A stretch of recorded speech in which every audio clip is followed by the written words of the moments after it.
Então, seja bem-vindo de volta. Nós estamos no segundo módulo de grego e essa é a nossa 15ª e última aula deste módulo.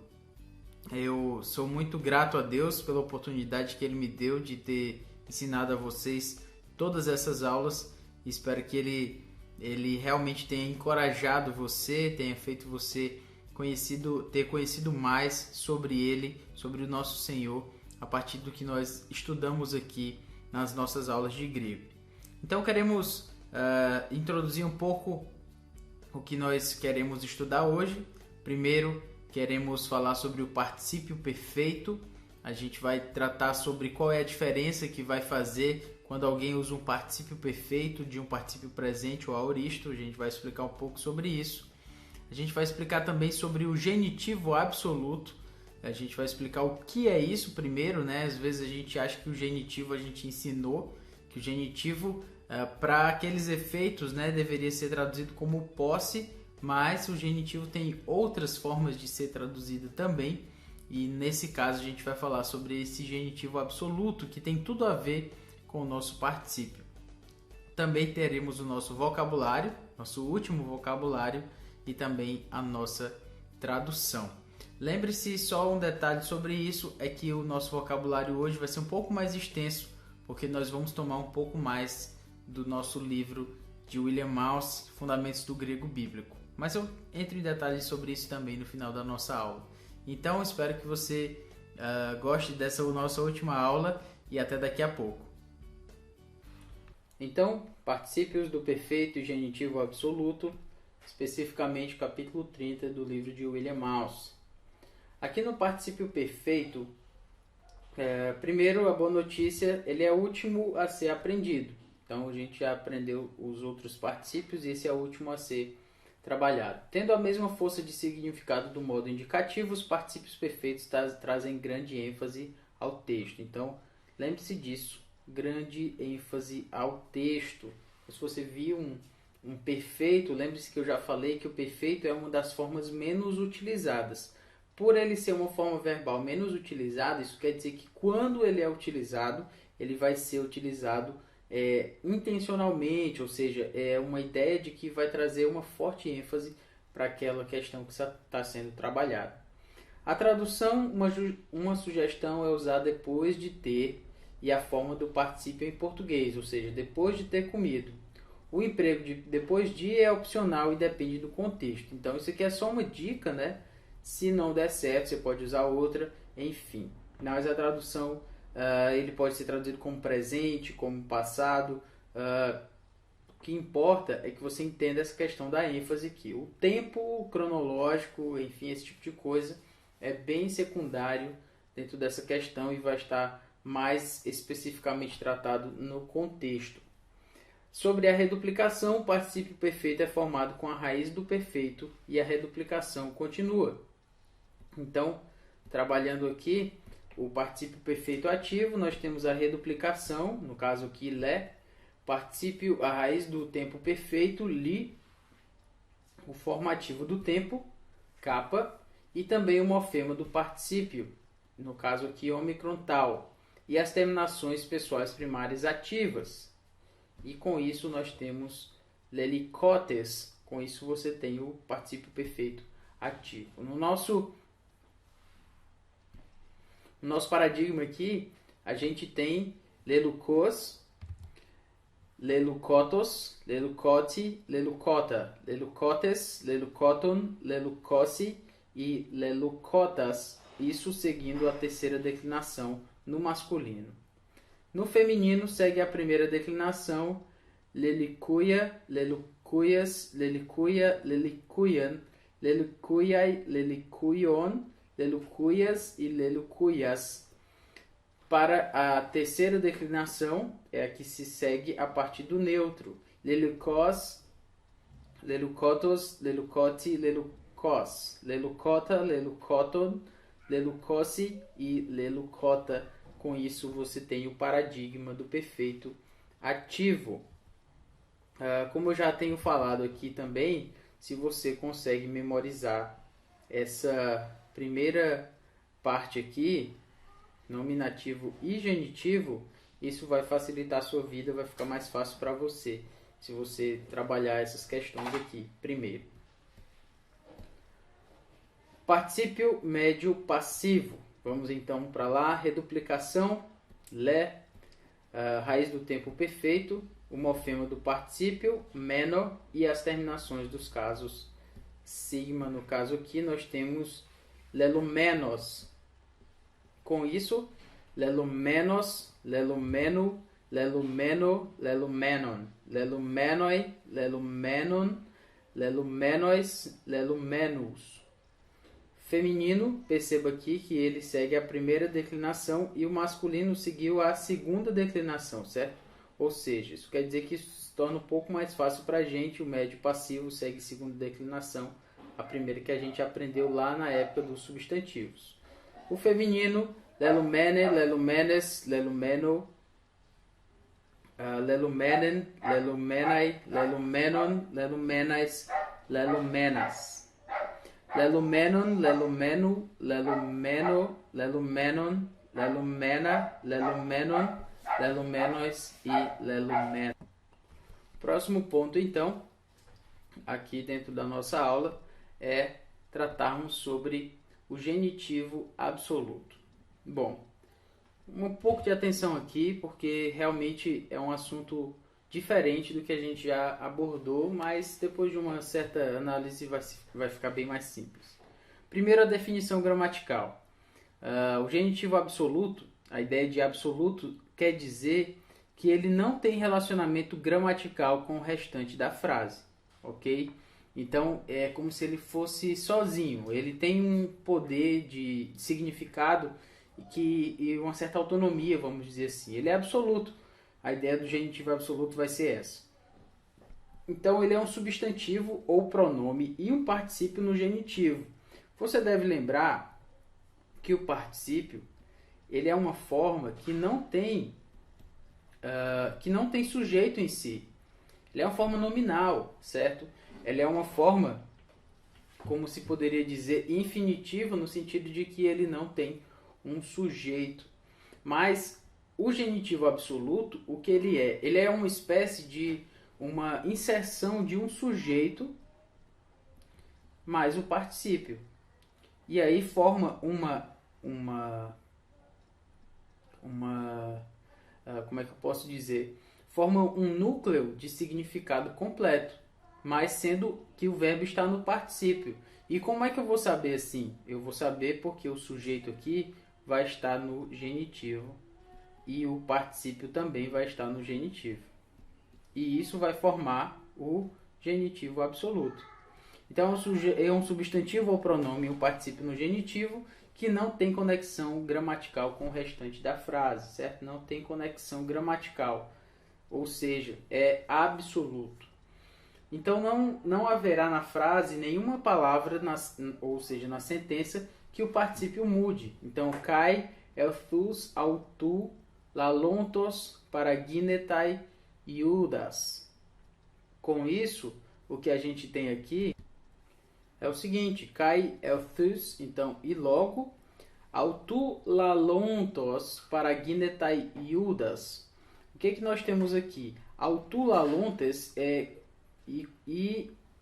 como é que eu posso traduzir aqui? Elthus, e imediatamente, e logo. Autu, lalontes seria ele ainda estava falando, certo? E ele ainda estava falando, ele estava falando.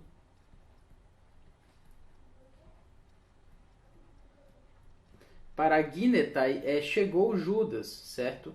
Então, ele estava falando, parece que não é um particípio, porque o particípio não vai trabalhar sozinho assim na frase, mas perceba aqui que os dois estão no genitivo. Autu, laluntos. Então, isso é um genitivo absoluto, porque imediatamente ele estava falando, chegou Judas, ou quando chegou Judas, certo?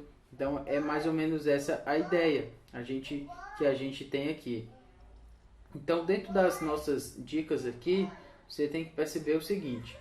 Note que autu funciona como o sujeito do particípio. Então, uma observação é que a gente aprendeu que o genitivo ele tem a ideia de posse, certo? A gente sempre trabalhou assim, genitivo é igual a posse, inclusive a gente trabalhou a ideia de que a palavra-chave era de.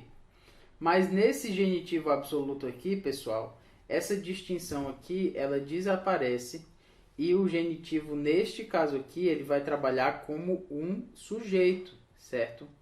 Um sujeito dessa frase aqui. E, logo, ele estava falando quando chegou Judas, ok? Por isso ele é um genitivo absoluto. Então, o genitivo absoluto é frequentemente usado quando o substantivo ou pronome que faz a ação do particípio é diferente do sujeito da frase. Ou seja, tem duas frases aqui. Ele estava falando e chegou Judas. Nós temos dois sujeitos diferentes. Para resolver isso, o que o grego faz, ele colocou aqui o genitivo absoluto. Um aqui seria, se tivesse, no caso, Judas está no nominativo, ele é sujeito, mas nós temos um outro sujeito. Esse outro sujeito, para indicar que não é esse mesmo, para indicar que quem está falando não é Judas, mas ele, certo? Que é outra pessoa diferente de Judas, o grego trabalha com o genitivo absoluto. Então, o genitivo absoluto vem para diferenciar e facilitar a nossa vida, no sentido de nos mostrar um sujeito diferente a partir de uma forma verbal. Uma forma verbal e uma forma nominal diferente, no caso aqui do genitivo. É possível que o particípio tenha modificadores, como objeto direto e advérbio, certo? Então, esse imediatamente aqui, por exemplo, ele é uma espécie de advérbio e ele modifica aqui o particípio. Então, o particípio aqui tem uma força muito verbal, realmente, né? Tanto adjetival, mas muito verbal, né? Então, o genitivo absoluto ele tende a ocorrer no início de uma sentença narrativa. Geralmente, nas sentenças narrativas no início, o genitivo absoluto vai aparecer ali da sua graça e nos ajudar, facilitando a identificação de quem é o sujeito daquela sentença. Ainda outra observação sobre o genitivo absoluto é sobre a sua tradução. Então, trata-se de uma tradução altamente idiomática, certo? Então, não se pode traduzir palavra por palavra. Então, traduza o genitivo absoluto como uma locução temporal, certo? E use enquanto, se for presente, e depois disso, se for o aoristo. Então, por exemplo, aqui, akouantos autou, enquanto ele ouvia. O autou está no genitivo, então ele é o genitivo absoluto. Akousantos autou, depois de ele ter ouvido. Já aqui está no nosso aoristo, certo? Se não houver substantivo nem pronome no genitivo, traduza da seguinte forma. Então, akouantos, não tem o autou aqui, mas você está vendo no genitivo e ele não está indicando uma ligação com outros verbos, com outro substantivo, com outro pronome. Então, isso é um genitivo absoluto, enquanto ele escuta. Akousantos, depois de ele escutar. Então, é realmente bem uma questão, uma questão de entender a expressão no grego e poder trabalhar com ela no português, mas também muita atenção, né? Porque você pode se confundir aqui, ver esse genitivo e achar que ele está relacionado de uma outra forma na frase, mas tudo é uma questão de atenção e também, obviamente, de prática. As traduções alternativas para os particípios adverbiais. Até agora, nós temos aprendido a usar as expressões enquanto no presente e depois de no aoristo para a tradução dos particípios adverbiais. Uma questão introdutória, nós precisávamos de alguma expressão que nos ajudasse. Mas a familiarização com os particípios vão lhe permitir perceber melhores traduções que vão além do enquanto e do depois de. Por exemplo, nós temos o particípio instrumental, que é quando os particípios adverbiais podem indicar o meio pelo qual uma ação ocorreu. Tal construção você deve perceber pelo contexto. Então, por exemplos aqui, copiomen, ergadzoenoi, tais idias hersim. Com isso, nós temos, nós nos afadigamos trabalhando com nossas próprias mãos. Então, o que é isto? Nós nos afatigamos, copiomen, e ergzoenoi, desculpe, está no dativo, né? Então, ergzoenoi, nós nos afatigamos trabalhando com nossas próprias mãos. É algo instrumental, é a forma através da qual você está fazendo esse verbo aqui. Então, ele também pode trabalhar como um particípio instrumental. Nós temos também aqui, por exemplo, o verbo, como tradução dele como um verbo regular. Então, em algumas construções em que o particípio acompanha o verbo, o particípio será melhor traduzido por um verbo finito, ou seja, um verbo como se fosse um verbo regular. Vamos trabalhar aqui. Rodei Jesus apokritheis eipen. Com isso você tem, mas Jesus respondeu e disse, certo? A ideia é de que com isso a gente tem um verbo finito aqui, eipen. Poderia ser traduzido de outra forma, mas você pode também traduzi-lo como um verbo finito, ou seja, um verbo com o sujeito e o verbo que o acompanha. Nós também temos o particípio concessivo, que são alguns particípios que indicam uma ideia de concessão. E a palavra-chave será mesmo ou embora. Por exemplo, hamartanonta gar rotheos agapá me. Porque mesmo eu sendo um pecador, Deus me ama. Então, hamartanonta. No nosso contexto aqui, eu sou um pecador, Deus me ama. Mas aqui só está dizendo sendo um pecador, talvez poderia ser, mas a questão é de que há uma ideia concessiva aqui. Há uma ideia de que Deus me ama apesar de alguma coisa. Não é Deus me ama, portanto... Aliás, não é eu sou um pecador, portanto Deus me ama. Pelo contrário. Pelo meu pecado, Deus deveria me odiar. Então, há uma concessão aqui. Ou seja, há uma coisa que não se espera, mas mesmo assim acontece. Então, nesse caso, embora ou mesmo. Então, porque mesmo eu sendo um pecador, Deus me ama. Esse seria o particípio concessivo. Vamos trabalhar aqui o nosso vocabulário. Eu quero dar uma breve observação sobre isso. Nós não vamos concluir todo o livro de William Mouse. Nós estamos parando no capítulo 30. Os outros capítulos tratam sobre questões até importantes, mas diante da amplitude das nossas aulas aqui, nós podemos chegar somente até o capítulo 30, ok? Mas há também a importância do vocabulário. Eu não queria deixar de passar por ele. Então aqui está o vocabulário do capítulo 30, mais dos capítulos posteriores, ok? Então nós temos aqui meidé, significa mais não, nem ou nem sequer. Presbíteros, uma palavra bem fácil de traduzir, né? Presbítera ou presbíteron seria ancião ou, obviamente, presbítero, ok? Lithos significa pedra, palavra masculina, então lithos significa pedra. Toiutos, ou toiaute, ou toiuton, significa tal, ou de semelhante tipo, ok? Dikaios, dikaia, ou dikaion, significa justo, reto ou direito. É uma palavra bem interessante, porque aparece várias vezes, é uma palavra bem teológica também, porque existe uma palavra de kaiosthine, significa justificação, uma palavra teológica de grande importância, ok? Melo significa eu estou para. A ideia de iminência, né? Que está aí.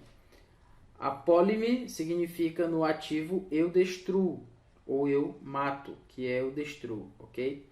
E no médio significa eu pereço ou eu morro. Lembra sobre a questão do ativo e o médio, né? Nesse verbo aqui especificamente ele traz uma diferença bem significativa. Apolio significa eu liberto, certo?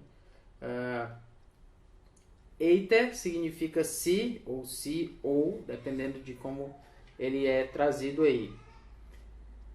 Dido-me significa eu dou, eu distribuo, eu confio, eu devolvo, eu coloco. Ethnos é uma palavra interessante, significa nação, ou no plural significa os gentios. Ethnos, você deve lembrar aqui, por exemplo, da palavra etnia. A palavra etnia vem da palavra ethnos. Etnia tem a ver com nação, né? Com a ideia de raça, mais ou menos isso, né? Então, etnia tem a ver com a questão dos povos, os diferentes povos, as diferentes etnias. Então, ethnos é uma palavra interessante para a gente lembrar. Loipos pode ser um adjetivo, significa o remanescente. Se for um substantivo, significará o restante. E se for um advérbio, significa quanto ao resto, quanto ao mais, doravante. É uma palavra que Paulo utiliza lá em Filipenses 4:8. Quanto ao mais, irmãos, tudo que é verdadeiro, tudo que é respeitável. Então, quando ele diz assim, quanto ao mais, ele está usando essa palavra aqui, loipos. Moses, ou Moseos no genitivo, significa Moisés. Paradidomi significa eu entrego, eu confio ou eu traio também. Pipto significa eu caio. Hiparro significa eu estou ou eu existo. Anistemi significa no intransitivo levanto-me ou me ponho de pé, e no transitivo eu levanto ou eu ergo. Desculpe. Anoigo, eu abro. Então, sobre as portas lá, né? Bater e para abrir e tal. Anoigo é a ideia de eu abro. Afie-me significa eu solto, eu deixo ou eu permito. Deicne-me significa eu mostro ou eu explico. Idios significa próprio ou próprio da pessoa, né? Idios, idion. Você pode lembrar da palavra idiosincrático. Idiosincrático é uma palavra que significa próprio, né? É algo da pessoa. Então, aquela mania é idiosincrática, ou seja, daquela pessoa, né? É idiosincrática dela. Então, a questão, essa palavra idiosincrática vem de idio, a ideia de próprio. Riste-me significa no intransitivo eu fico de pé ou eu faço ficar de pé. Mesos significa meio ou no meio. Tithemi significa eu ponho ou eu coloco. E femi significa digo ou afirmo. Por último aqui a nossa tradução. Ho heorakos eme heoraken ton patera. Vamos aqui traduzir, né? Ho heorakos está no perfeito, certo? Ele está no nominativo, no perfeito masculino singular. Então, ho heorakos é de horal. Horal, que significa eu vejo, certo? Então, ho heorakos será o que vê. Porque nós temos um artigo aqui antes dele, já me indicando que ele está funcionando como um substantivo dentro dessa frase. Então, o que vê é me. Isso aqui está no acusativo, né? É o verbo, aliás, é o pronome pessoal, e no caso está se referindo a mim, né? Do pronome pessoal, ego. Ego. É me no acusativo. Então, o que vê a mim, certo? Ou o que me vê. Heoraken também, ou seja, vê o pai.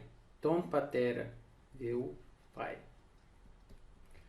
Você pode estar se perguntando por que eu não traduzi como um perfeito, né? O que tem visto a mim, tem visto ao pai. Também poderia ter sido.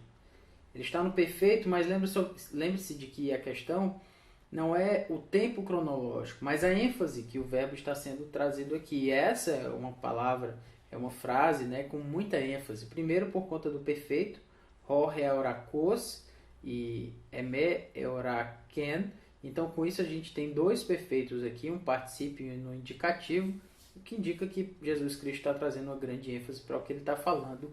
Além disso, você tem aqui o eme. Não era necessário que houvesse esse e aqui. Então, quando se traz esse epsilon aqui, é uma forma mais enfática do pronome, ok? Então, o que vê a mim, vê o Pai. O particípio é o particípio, no caso aqui, substantival, certo? Ainda, et, significa ainda. Autu lalontos, erretaitis paratu, arrie sinagogo. Vamos lá. Ainda, nós já sabemos que et significa ainda. Eu vou traduzir logo esse erretai, porque isso vai nos ajudar aqui nessa tradução. Então, erretaitis paratu, sinagogo. Erreta, então, veio. Tis significa alguém. Do, ao parar a ideia de congenitivo, a ideia de origem, né? Então, ainda veio alguém da ou do chefe da sinagoga, certo? Arri, lembra de arri que eu falei quando veio no início, a ideia de principal, né? Sinagogo, então, do chefe da sinagoga.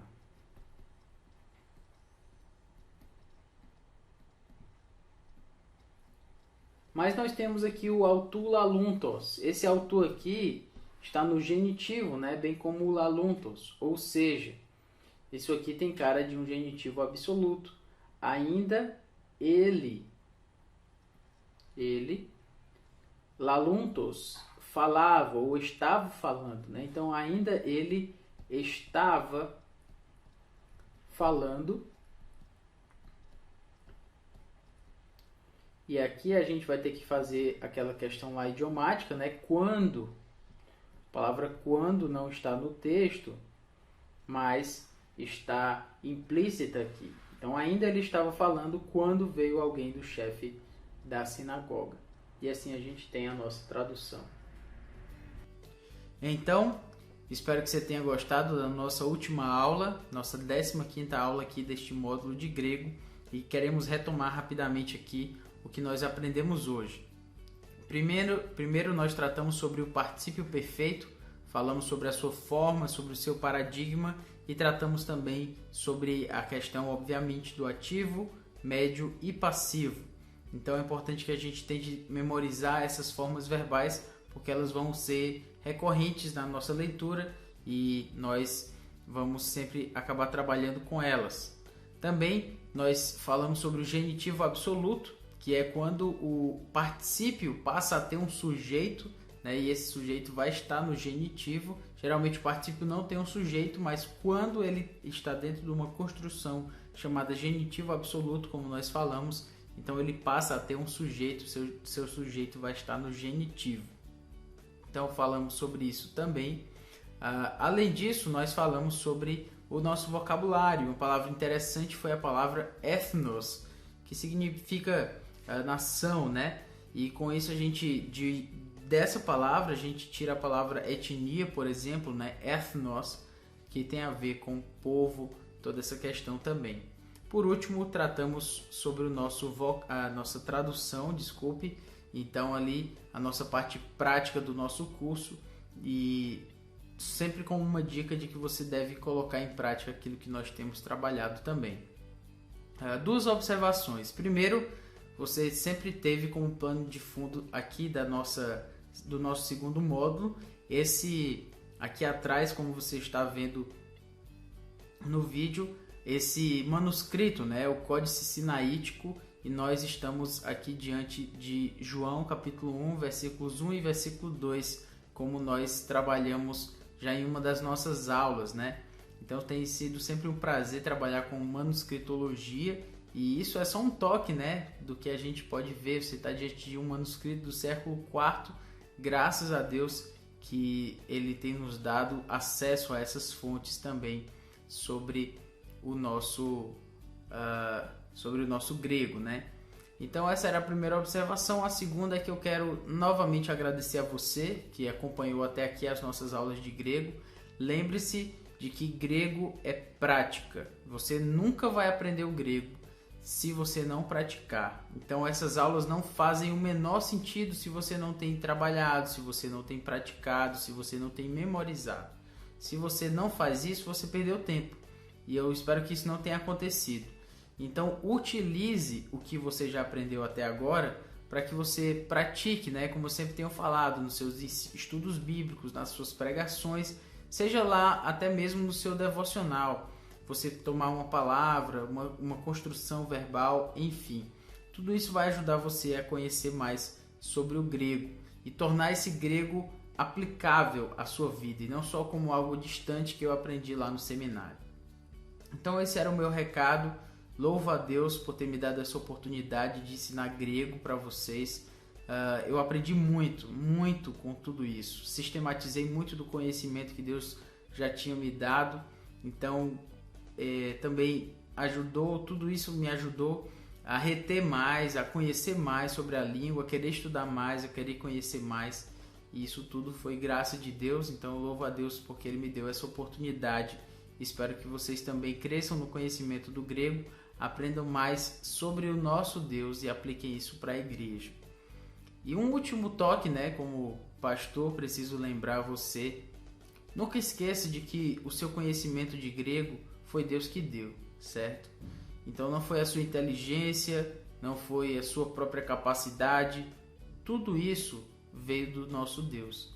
Então utilize isso para a glória dele. Não utilize o grego como uma forma de se auto-colocar como superior às pessoas porque agora você tem um conhecimento a mais. Nunca pense desse jeito. Lembre-se de que você tem um conhecimento a mais e de que Deus vai cobrar mais de você. Então, utilize o grego de uma forma sábia, de uma forma cuidadosa e de uma forma humilde. Não é porque você tem o grego agora que você tem toda a interpretação do Novo Testamento. Não. O grego, na verdade, ao invés de nos tirar das possibilidades, ele nos traz muitas possibilidades de interpretação para que a gente possa escolher. Então ele nos abre os olhos para muitas questões que a gente não via antes. E o que eu quero dizer com isso? Tenha humildade, analise bem cada texto e se coloque sempre à disposição das pessoas, nunca superior a elas por conta do seu conhecimento do grego. Então esse era o toque que eu gostaria de dar. Que Deus lhe abençoe, a nós todos, nos dando a sua graça. Espero ver você aqui também em outros módulos aqui da Escola Charles Spurgeon online. Então, esse era o toque, um abraço e até mais.